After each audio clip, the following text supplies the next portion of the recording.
Bonjour à tous et à toutes, c'est Coralie de Dionjou. Je suis très contente de vous retrouver dans cette vidéo pour vous parler de mon top des jeux auxquels j'ai joué pendant ce mois de juillet. Alors pour vous donner un petit aperçu de ce que vous allez retrouver dans la vidéo, je vais vous parler d'un jeu de pose. Alors c'est de pose de cartes mais ça ressemble à un jeu de pose de tuiles.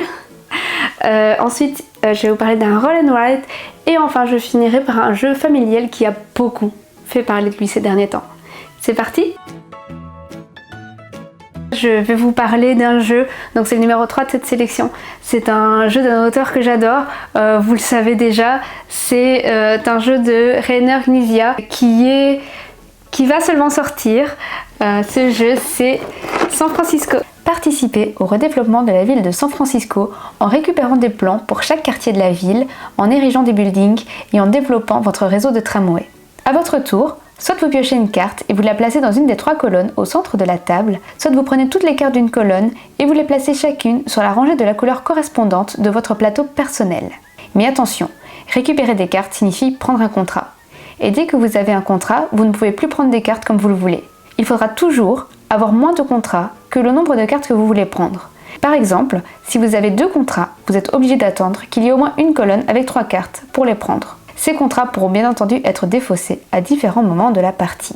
Il est trop magnifique ce jeu, franchement la boîte elle fait tellement envie et le jeu lui-même propose une mécanique qui est très intéressante. En fait, il n'y a vraiment que 2 actions que vous pouvez faire. Soit vous placez une carte sur une des 3 colonnes au centre de la table, soit vous prenez toutes les cartes d'une colonne.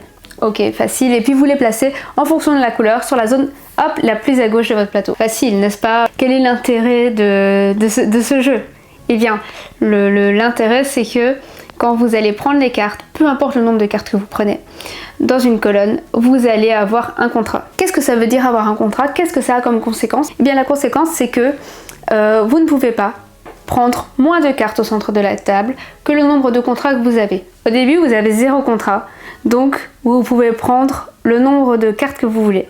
À partir du moment où vous avez un contrat, vous êtes obligé de prendre minimum 2 cartes. À partir du moment où vous avez 2 contrats, vous ne pouvez plus prendre que une colonne avec 3 cartes, etc. etc. Bon, vous doutez que ça va pas comme ça ad vitam aeternam. À partir du moment où il y a une personne qui n'a pas de contrat, qui est la dernière en fait, à pas avoir de contrat, et qu'elle prend des cartes, eh bien cette personne-là prend pas de contrat parce qu'il faut toujours qu'il y ait au moins une personne qui n'ait pas de contrat et tous les autres doivent se défausser d'un contrat. Et toute la stratégie du jeu, je vais dire, elle va se construire autour de ce concept. Donc ce que vous allez faire parfois, c'est que vous allez essayer de tenter vos adversaires avec des colonnes intéressantes pour qu'ils aillent choper plein de contrats. Et puis après, ils se retrouvent un petit peu bloqués puisqu'ils sont dans l'attente d'avoir un nombre de cartes qui leur permettent justement de piocher des cartes. Et cet aspect de tenter l'autre, c'est un élément qui est très présent et on va dire qui est très savoureux dans le jeu et qui fait, on va dire, tout l'intérêt de San Francisco. À côté de ça, il y a tout un aspect course aussi qui est intéressant, c'est-à-dire que la première personne qui va remplir complètement une rangée d'une certaine couleur va avoir un petit bonus. Et bien sûr, il y a tout l'aspect construction du réseau de tramway, puisque on est à San Francisco, c'est un élément important. La personne qui aura le plus de tramway sur son jeu aura aussi des points supplémentaires en fin de partie. On est encore sur du bon Reiner Knizia. Le jeu qui se trouve en 2e place de ce top, c'est un roll and write d'exploration de donjons, c'est Dungeons, Dice and Danger. Dungeons, Dice and Danger, c'est le nouveau jeu de Richard Garfield qui est l'auteur de King of Tokyo ou Bunny Kingdom pour ne citer que. Donc Bunny Kingdom qui est un jeu qui fait partie de mes préférés, donc grosse référence. Depuis que les rumeurs sont parvenues jusqu'à vos oreilles, vous ne rêvez que des trésors qui seraient cachés dans les profondeurs du donjon. L'appât de la richesse est plus fort que le danger qui vous guette. Afin d'explorer le donjon, vous allez lancer les dés et tous les joueurs pourront constituer 2 paires pour obtenir 2 valeurs à cocher sur leur feuille personnelle. Seul le joueur actif pourra profiter du dé noir et vous devrez toujours cocher des cases adjacentes à des cases précédemment barrées.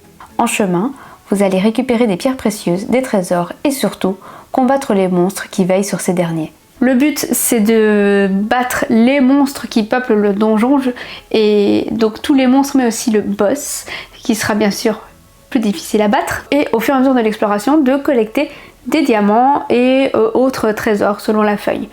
Il y a 4 feuilles dans ce jeu, donc qui correspondent à 4 donjons différents de difficulté croissante. Dans ce roll and write, vous n'allez pas retrouver des combos comme on pourrait avoir par exemple dans un très futé, mais c'est plutôt vraiment du combat de monstres, de l'exploration de donjons. Mais voilà, si vous aimez bien comboter dans tous les sens, vous n'allez pas trouver ça là-dedans. Mais par contre, je vais pas vous le cacher, c'est un jeu qui a quand même de gros défauts. D'abord, il est beaucoup trop long pour ce type de jeu. Surtout quand vous vous êtes un peu, on va dire, bloqué vous-même. Donc c'est-à-dire que, par exemple, vous n'avez plus de valeur disponible. Par exemple, on dira, vous n'avez plus de 7 parce que vous les avez tous cochés. Et après, vous faites malheureusement que des 7 et des 9 et vous en avez plus. Franchement, ça peut être frustrant parce que vous passez votre temps à attendre que les bons chiffres sortent, surtout en fin de partie, donc ça peut être un peu saoulant.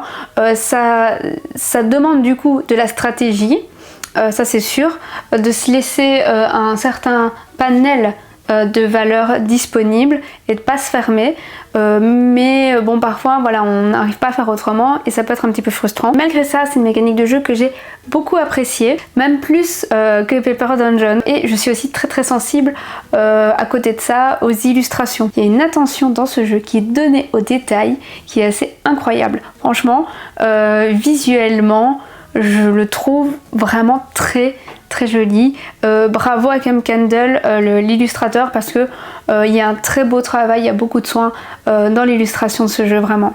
Je ne vais pas faire dans l'originalité avec le prochain jeu, qui est du coup à la première place de ce top du mois de juillet, puisque c'est un jeu dont on a entendu énormément parler. Je pense qu'on en entendra encore beaucoup.